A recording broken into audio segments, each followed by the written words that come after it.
मंत्री विखे पाटील तुम्हाला फोन आलता का?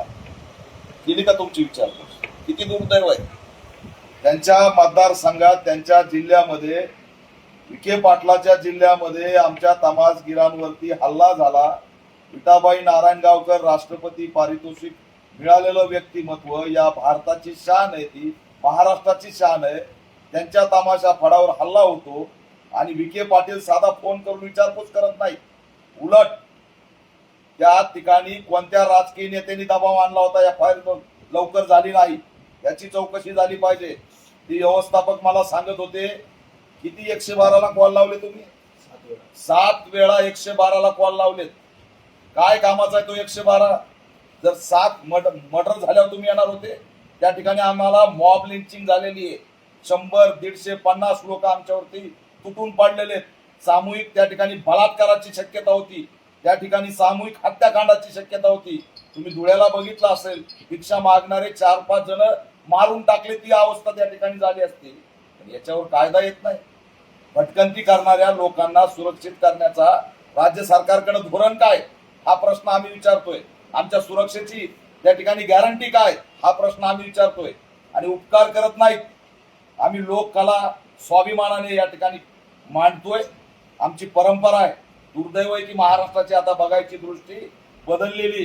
पण एक काळ होता, आम्ही लहान होतो, ऊसतोड कामगाराचे मजूर आहेत, ग्रामीण भागातून आलो, आई सोबत, बहिणी सोबत, भावासोबत आम्ही तमाशा बघायला जाणारे लोक आहेत.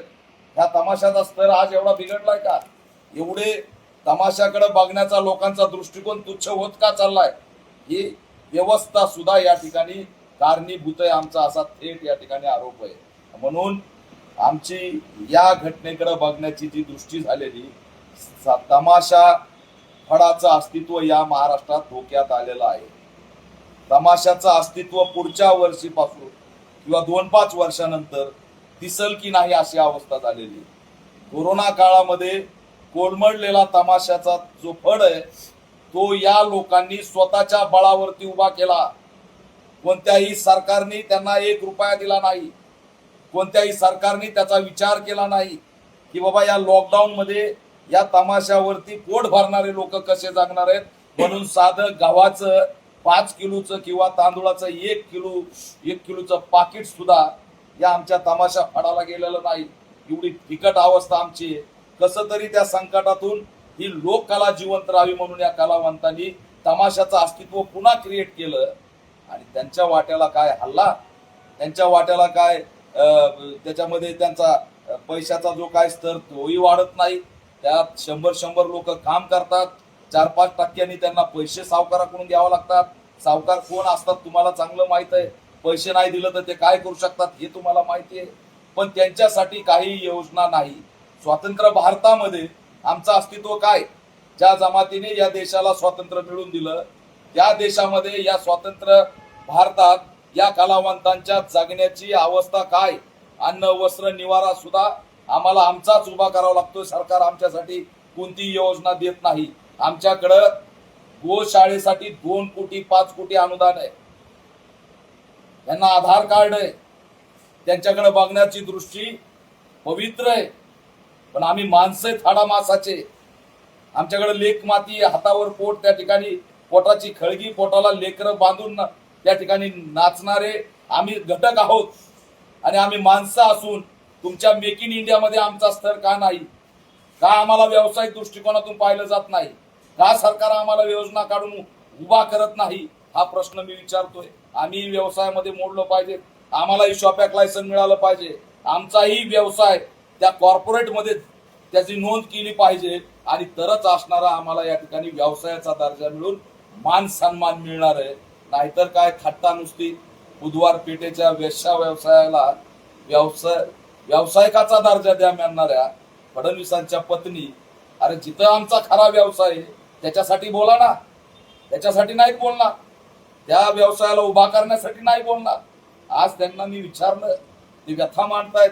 मी 17 तारखेला पुन्हा नारायणगावला जाणार आहे आणि तमाशा फडांना पूर्ण महाराष्ट्रामध्ये पॅन्थर संरक्षण देणार आहे.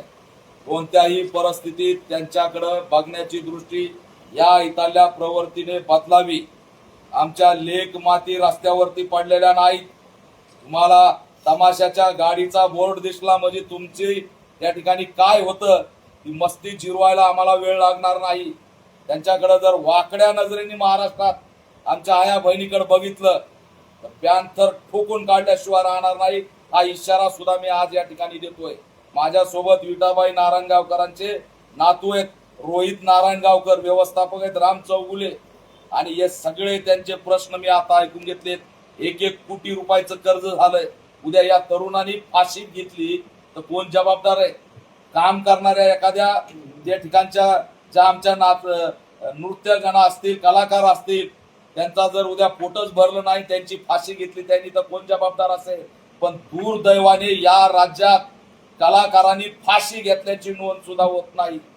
कलाकारांनी फाशी घेतली म्हणून त्याला असणार 1 रुपया सुद्धा सरकार देत नाही. म्हणून आमचं सुद्धा महामंडळ असावं, स्वतंत्र महामंडळ असावं, ही आमची भूमिका राहणार आहे. आम्हाला सुद्धा व्यावसायिक दर्जा मिळून त्या ठिकाणी करोडो रुपये सरकारने उभा करून दिले पाहिजेत. एवढंच नाही, पोलीस संरक्षण प्रत्येक ठिकाणी आम्हाला मिळालं पाहिजे.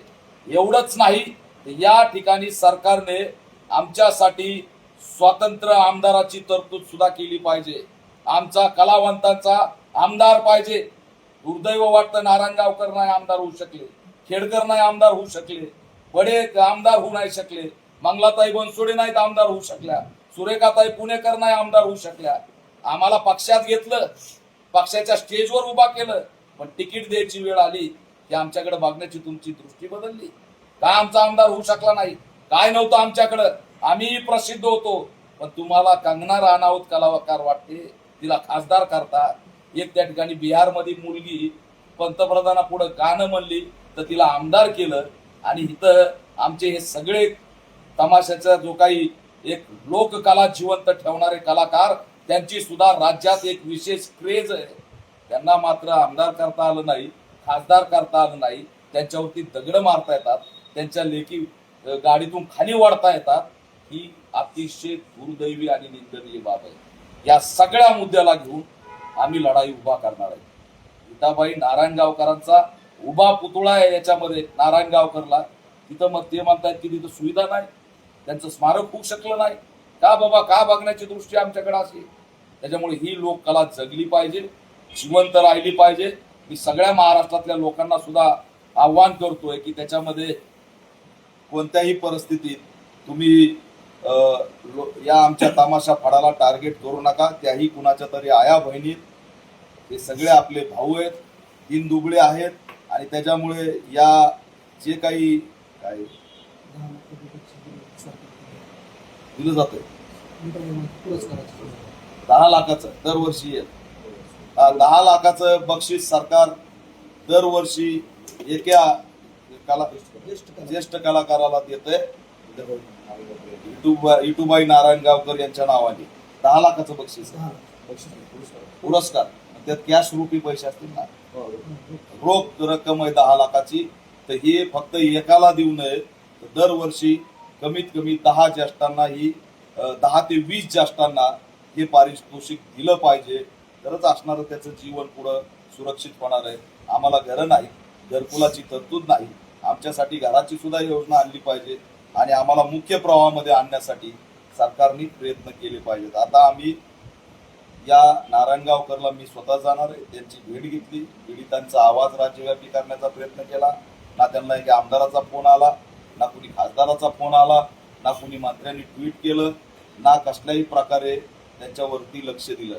प्राजक्ता माळी ह्या अभिनेते आहेत आणि त्यांना काही झालं की थेट गृहमंत्री भेटतात. पण दुर्दैवाने लोक कलावंतावर हल्ला झाला तरीही त्यांच्याबद्दल कसलीही सहानुभूती दाखवली नाही.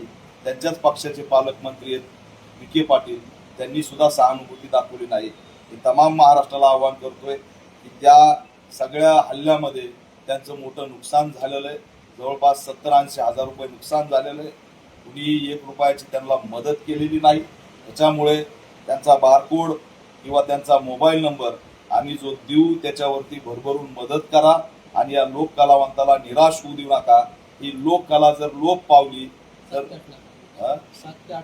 7 ते 8 लाखाचं नुकसान त्याच्यामध्ये झालेलं आहे. मी ते ऐकण्यात हे झालं.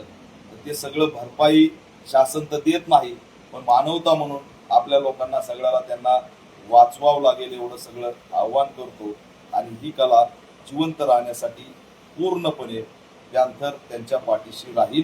आम्ही सामाजिक, राजकीय आणि आर्थिक त्यांना असणारं स्थैर्य दिल्याशिवाय यापुढे शांत बसणार नाही. सर्व तमाशा फळांना सुद्धा आवाहन करतोय, एकजूट या आणि आपल्या हक्कासाठी डॉक्टर बाबासाहेब आंबेडकरांचा जय भीमचा नारा घेऊन आपल्याला लढावं लागेल, संविधान घेऊन लढावं लागेल, तरच आपल्याला आपला हक्क आणि अधिकार जो आपल्या बापाने दिलेला आहे तो मिळवता येईल.